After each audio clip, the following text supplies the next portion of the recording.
नमस्ते बच्चों। आज हम फैब्रिक्स के बारे में जानेंगे, यानी कपड़े के बारे में।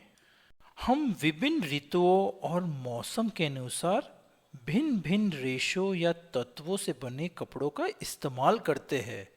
उदाहरण के लिए हम सूती, जूट, सिल्क, ऊनी जैसे प्राकृतिक रेशों यानी नेचुरल फैब्रिक्स के कपड़ों और नायलॉन और पॉलिस्टर जैसे कृत्रिम रेशो यानी सिंथेटिक फैब्रिक्स के कपड़ों का इस्तेमाल करते हैं। चलिए अब हम जानते हैं कि आमतौर पर कपड़े किस प्रकार से बनाए जाते हैं। दूर से देखने पर कोई भी कपड़ा एक सतत टुकड़े की तरह दिखाई देता है, लेकिन जब हम इसमें बहुत पास से मैग्नीफाइंग ग्लास से देखते हैं तो यह पाएंगे कि एक कपड़े में बहुत से तार एक दूसरे में गूंधे हुए हैं और वे एक समान निश्चित स्वरूप में गूंधे हुए हैं।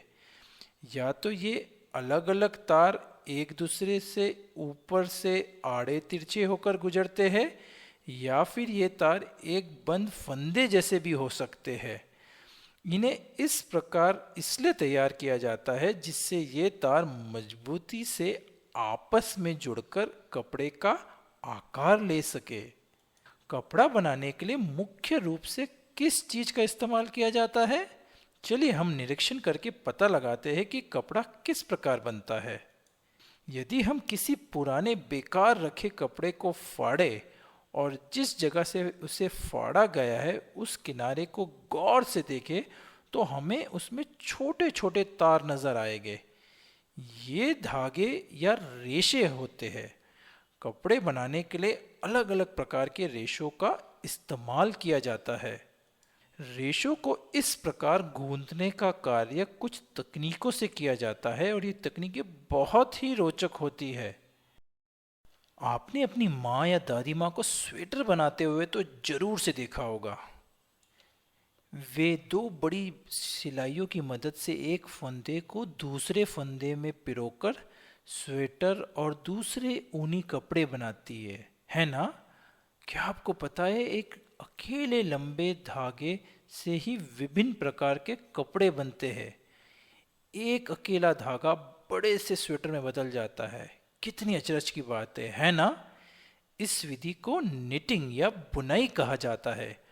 बुनाई हाथों और मशीनों दोनों से ही की जा सकती है। ना केवल स्वेटर बल्कि निटिंग का इस्तेमाल करके कई और चीजें भी बनाई जा सकती है। जब किसी पुराने मोजे में से कोई धागा निकल रहा हो तो आप उसे खींचकर निकालने की कोशिश कीजिए। आप देखेंगे कि यह धागा लगातार खिंचता ही चला जा रहा है। ऐसा लगता है यह कभी खत्म नहीं होगा। यह इसलिए होता है क्योंकि मोजे भी केवल एक ही धागे से बने होते हैं। तो हमने देखा कि बुनाई में केवल एक ही धागे का इस्तेमाल किया जाता है। कुछ कपड़ों को बनाने के लिए दो धागे को एक साथ मिलकर बनाया जाता है और इस विधि को वीविंग कहा जाता है। वीविंग में दो अलग अलग धागों को सही कोण में गूंथकर कपड़ा बनाया जाता है। वीविंग के लिए कार्गो या लूम का इस्तेमाल किया जाता है। मानव चलित या हाथों से चलाई जाने वाली लूम को हैंडलूम कहा जाता है, यानी हाथ से चलाने वाली लूम। जो लूम बिजली से चलती है इस प्रकार की लूम्स को पावर लूम कहा जाता है। ज्यादातर कपड़े बनाने में लूम्स का ही इस्तेमाल किया जाता है। यदि आप गांव में गए हो तो वहां आप कई बुनकरों को करघों पर कपड़े बनाते हुए देख सकते हैं और आपको ऐसा देखते हुए बेहद मजा आएगा। तो हमने देखा वीविंग या नीटिंग द्वारा धागों से कपड़े बनाए जाते हैं। इसके अलावा कुछ और तकनीकें भी है, लेकिन सवाल यह है कि हमें कपड़े बनाने के लिए धागा कहाँ से मिलता है। यदि हम धागे के टुकड़ों को लेकर उसके एक सिरे को पकड़ते हैं और फिर उसके दूसरे सिरे को अंत तक खरोंचते हैं तो आप यह पाएंगे कि धागा कई पतले तंतुओं में बट जाता है। ये रेशे कहलाते हैं। यानी फाइबर। कई पतले रेशे एक साथ लपेटकर धागा बनाया जाता है। और हाँ, जब सुई में धागा पिरोने की आप कोशिश करते हैं तो कई बार आपने देखा होगा कि धागे के सिरे खुलकर छोटे छोटे तंतुओं में अलग हो जाते हैं। हम जो धागे के पतले तंतुओं को देखते हैं, ये इससे भी पतले तंतुओं से बने होते हैं जिन्हें रेशे कहा जाता है।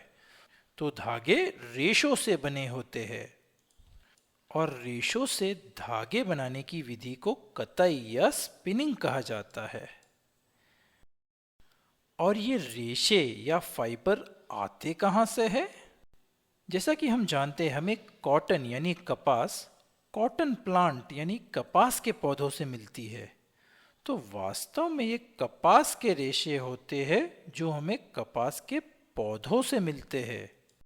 इसी प्रकार जूट के रेशे जूट के पौधों से प्राप्त होते हैं और सिल्क के रेशे सिल्कवॉर्म के ककून से निकाले जाते हैं।